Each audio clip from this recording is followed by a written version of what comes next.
A widely known fact is that women outlive men, at least for the most part of the world.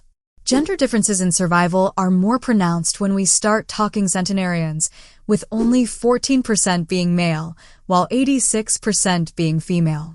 The gap is even wider as you move forward, with only 10% of those above 105 years being men. Some of the reasons are quite interesting to explore.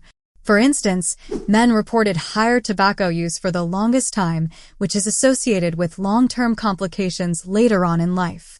Men also report more substance abuse in general, engage in more risky endeavors, are more likely to take risky occupations, and are less likely to show concern for their health, such as going for general checkups.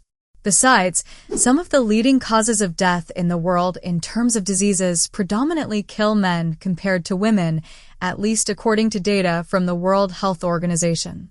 Race also plays some serious role when it comes to becoming a centenarian. Blacks report higher mortality rates than whites at younger ages, but there are more black centenarians than there are white. The mechanism in this case is that blacks are generally the more vulnerable population, having lower socioeconomic status that translates to limited access to necessary healthcare, which means that those who remain have greater survival rates. This evidenced by the fact that illnesses such as those related to cardiovascular issues are more pronounced in the black community in younger cohorts, but it's lower in older cohorts.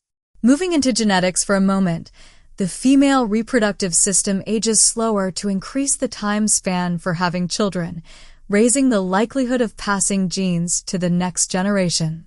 The genes do not stop slowing down aging once reproduction ceases, thereby enabling men and women to live long enough to care for their offspring to self-sufficiency and, sometimes, to see them reproduce.